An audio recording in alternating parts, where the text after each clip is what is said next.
श्राव को श्रावी कहो, आपको तो क्या कहूँ। लेकिन धर्म सभा में कुछ युवा भाई, युवा श्रावक भी उपस्थित हैं। आपको कहना चाहूँगा कि देखो वासुदेव श्री कृष्ण अपनी माता का कितना आदर करते हैं। वे माता की चरण वंदना करने के लिए आते हैं। आपको तो नहीं कह रहा है। कई बार काम पड़ा कहने का, भाई माता पिता के पाँव को छू लिया करो, बहुत अच्छा होता है, आशीर्वाद मिलता है। कई बार सुने मारा छू तो लें, शर्म आती है, क्या करें। क्या आती है? शर्म आती है। और बुरे काम से शर्म आनी चाहिए, अच्छे काम से भी शर्म करते। कभी कोई गलत काम हो तो शर्म की बात है, शर्म आनी चाहिए। गलत जगह जाते हुए शर्म आनी चाहिए, गलत काम करते हुए माता पिता के चरण छूना ये तो गौरव की बात है, ये कोई शर्म की बात है। लेकिन कई बार सुनने का काम पड़ा, यूँ कह रहे थे महाराज जी शर्म आती है। कई अपनी शर्म खोल भी लेते, छूने लग जाते हैं, मन को बड़ा अच्छा लगता है। रामायण के अंदर आता है बंधु, प्रातः काल उठ के रघुनाथा, नामहि मात पिता गुरु माथा। श्री राम सुबह उठ करके माता पिता और गुरु की चरण वंदना करते थे। कृष्ण का वृत्तांत सुन रहे हो, वे माता की चरण वंदना के लिए आए और माता के प्रति कितने कितने अधिक संवेदनशील थे। तब तक तो उनका नाम महावीर भी नहीं हुआ था, वर्धमान भी नहीं हुआ था, माता के उदर में ही थे, अपने 3 ज्ञान के धारक थे। वो माँ को उदास देख करके क्या कहते हैं, मेरी माँ जिस बात से उदास हो ऐसा काम मैं कभी नहीं करूँगा। अगर ये बात आज का बच्चा सोचने लग जाए कि मैंने वो काम नहीं करना जिससे मेरे माता पिता उदास होते हों, जिंदगी का नक्शा कुछ और होगा, फिर तो चित्र ही कुछ और बनेगा। इतना ख्याल अगर युवकों को और बच्चों को आ जाए, हमने माता पिता के उनकी इच्छा के विरुद्ध कोई काम नहीं करना। कृष्ण आए, महाराज कृष्ण आए, इतनी महान हस्ती, सब महल के कर्मचारी जो जहां था खड़ा हो गया हाथ जोड़ करके। महाराज आ रहे हैं और वे बहुत मस्त चाल से आते हैं। आए, मां का ध्यान कहीं और है, ऐसे नीचे को देख रही हैं। आए, आकर हाथ जोड़े खड़े हो गए। क्या बात है, क्या बात हुई? पांव छुए तो माता का ध्यान टूटा। देखो, अच्छा कृष्ण बेटा, आशीर्वाद दिया। कृष्ण बोले मां मैं और दिन आता था तो आप मेरी प्रतीक्षा करते थे और मुझे देखकर आप हर्षित होते थे। आज मैं आया तो आप उदास थे। आपके उदासी का क्या कारण, आप क्यों उदास थे? कुछ नहीं बेटा, ऐसे कुछ नहीं, कुछ नहीं, तेरी कोई बात नहीं। नहीं मां, मुझे बताओ किसने आपका मन दुखाया है, किसने आपकी आज्ञा नहीं मानी है? कौन है वो इस महल में या बाहर में कहीं भी जिसने आपका मन दुखाया हो? मुझे बताओ, वो धरती पर नहीं रह सकता। नहीं नहीं नहीं बेटा, ऐसे कुछ नहीं, किसी ने नहीं। तेरे राज में भला मेरा मन कौन दुखाएगा? मैं तो बहुत आनंद में हूं। नहीं मां, आप आज ये ठीक नहीं कह रही हो, आप उदास हो।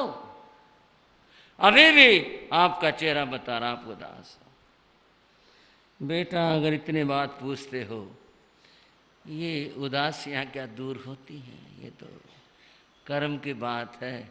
मेरे भी कर्म, आपके कर्म की क्या बात हुई? वो बताओ मुझे, क्या बात हुई? नहीं क्या करोगे जानकर? सब बातें कोई जानने की होती हैं क्या? नहीं माँ, बात बताओ, मैं जानना चाहता हूं। चरण पकड़ लिए माँ के, माँ मुझे बात बताओ, आप उदास क्यों हो? पुत्र के इस आग्रह से माँ ने कल जो कुछ हुआ था, जो बीता था, मुनियों के आने से लेकर के प्रश्न तक, और भगवान के जाना, और फिर रहस्य का पता चलना, और फिर बदलपुर की बात, सुलसा की बात, वो जो भगवान ने बताई घटी, और फिर ये कि वो छहों मुनियों के मैं दर्शन करके आए। और बेटा क्या बताऊं, वे तेरे भाई हैं, मेरे भाई हैं। हाँ यही तो बात है, यही आश्चर्य, तो ये तो खुशी की बात है। हाँ बेटा बात तो खुशी की है, पर बात और मेरे मन में है कि मैंने अपने किसी बच्चे को लाड नहीं लड़ाया है। एक माँ के मन की यह ऐसी अतृप्त भावना होती है, जब तक वो इसको पूरा न कर ले उसे शांति नहीं मिलती है। मैं कैसी माँ हूँ? तू भी बेटा वहाँ पला गोकुल में, यशोमती मैया के यहाँ। मैंने तो किसी बच्चे का लाड देखा ही नहीं। कुछ बातें शास्त्र में हैं, कुछ बातें कथाओं में और जीवन चरित्रों में होती है, और फिर सुनाने वाला मैं हूं या कोई भी हो, थोड़ी मिलाकर यहाँ की भी सुना दी, वहाँ की भी सुना दी, इस तरह से फिर सुना देते हैं, ऐसी बात हो जाती है। श्री कृष्ण का बस इतनी सी बात थी, तो ये क्या कम बात है? तू इसे इतनी सी बात कह रहा है, ये तो कुछ भी बात नहीं। लो अब लड़ा, अब कर लो लाड, अब कर लो आपने जो पूरा करना हो। कृष्ण तब अपने वैक्रिय शक्ति का प्रयोग करते हैं, और उन्होंने अपना रूप एक नन्हे बालक का बना लिया था, ये कथा है। और बना करके माँ को आकर के चिमट गए, और फिर माँ हैरान रह गई, ये क्या हुआ? अभी तो इतना दिव्य पुरुष के रूप में कृष्ण खड़ा हुआ था, और अब ये इतना सलोना सुंदर सा बालक उठा लिया गोदी में, लाड करने लगी, गले से लगाया, बड़ा सुखद लगा, बहुत प्यारा लगा, बहुत अच्छा लगा।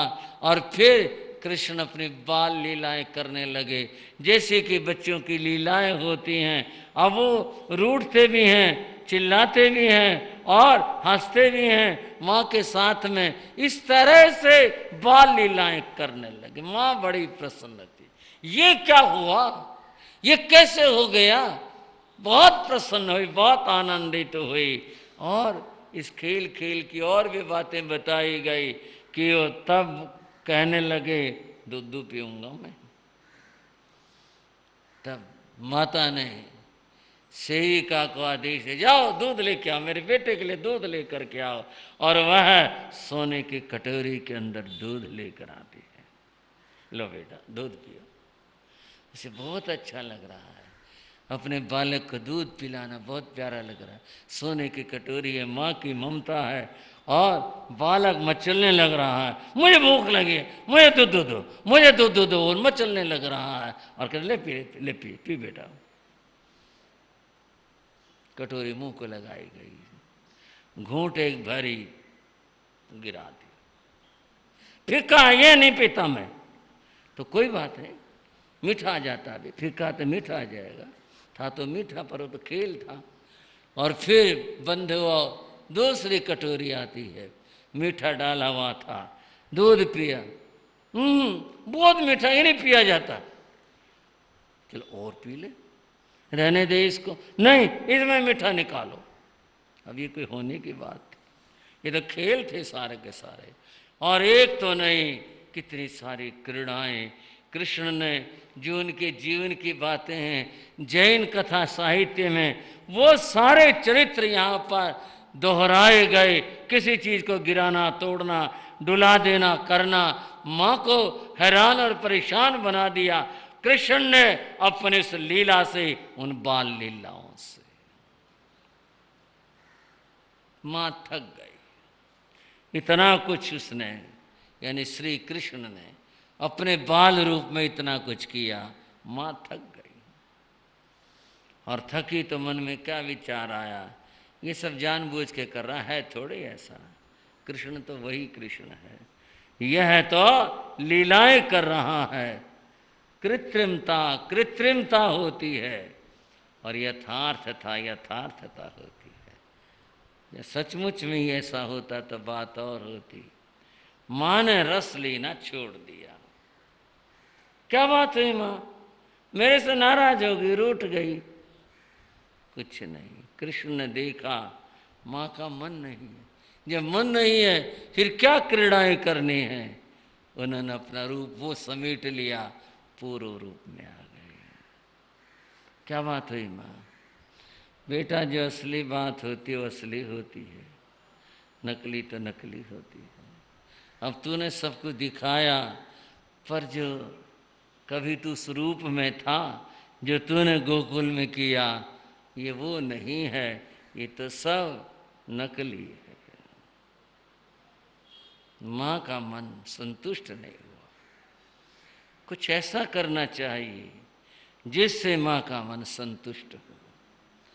और ये चाहती हैं कि मेरी गोद में बच्चा हो और मैं उसे खिलाऊं, उसके साथ में बाल क्रीड़ाएं जो उसकी होती हैं उसमें शामिल हों, उसे देखूं। वे सोचते हैं। माँ को प्रणाम किया और कहा, माँ आप अपने दैनिक कार्य करो। देखो, उदासी को छोड़ो। जो तुम्हारी भावना है, जो तुम सोच रही हो, मैं उसे समझ रहा हूं। देखो, मैं ऐसा प्रयत्न करूंगा जिससे तुम्हारी भावना पूरी हो सके। ये कहकर प्रणाम करके कृष्ण चले जाते। आज वे राजसभा में नहीं गए, अपने महलों में भी नहीं गए। वे गए पौषधशाला में। कहाँ गए? थोड़ी सी बात बता दो श्रावक श्राविका हो। पहले राजाओं के यहाँ, श्रेष्ठियों के यहाँ, और ये तो सांसारिक शब्द हो गए, श्रावकों के यहाँ अपने घर, अपने महल, अपने मकान में एक पौषधशाला होती थी, चाहे वो एक कमरा हो। ये तो वर्णन है जो मैं बता रहा हूं आपको। उस समय वे धर्म ध्यान करते थे, पौषध करते थे और धर्म ध्यान करते थे, रखते थे। ऐसा आज बड़े सुंदर सुंदर भवन बनाए जाते हैं। मैं भवन के बारे में तो कुछ नहीं, पर पौषधशाला के बारे में कहना चाहता हूं। हर एक घर के अंदर, हर मकान में पौषधशाला होनी चाहिए। पुराने किले देखने का काम पड़ा ऐतिहासिक दृष्टि से, और तो हमें किलों से क्या लेना था। हमने देखा हर एक किले के अंदर एक जगह मस्जिद जरूर बनाई गई थी। क्योंकि ये मुगल कालीन है, इसलिए मैं कह रहा हूं कि बादशाह लोग अपने कार्य से जब निवृत्त होते थे, जब समय होता था, नमाज अता करने के लिए वहां जाते थे मस्जिद में। उन्हें इस बात का ख्याल था। तो मैं ये कह रहा हूं, अपने घर में पौषधशाला का विचार होना चाहिए, जहां पर धर्म ध्यान किया जा सके। श्री कृष्ण ने अपने महल में बनवाई हुई थे पौषधशाला, और वे पौषधशाला में गए और वहां जाकर के उन्होंने पौषध किया, पौषध का भी तेला किया,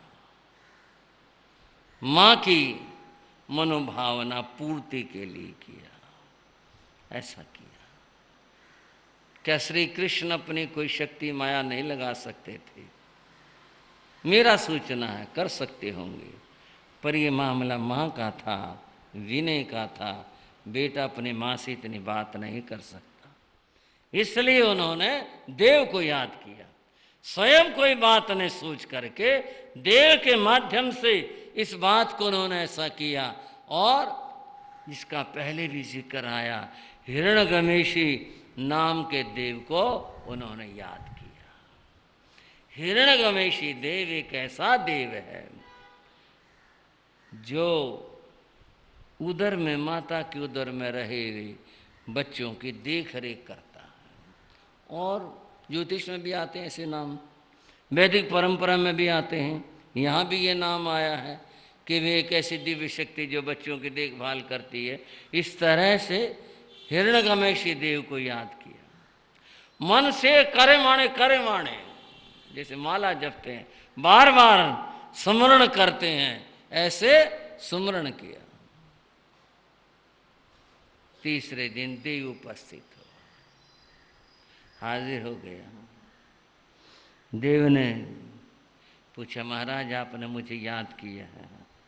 हाँ, मैंने आपको याद किया। मेरे लिए क्या आज्ञा, क्या कार्य है आपका?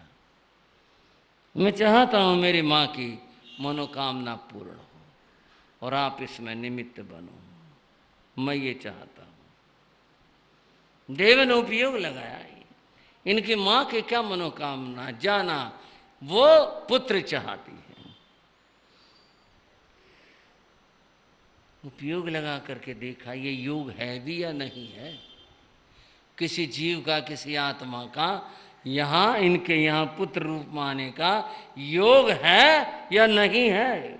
देखा, उपयोग है, योग है, उपयोग में ये बात आई, जाना।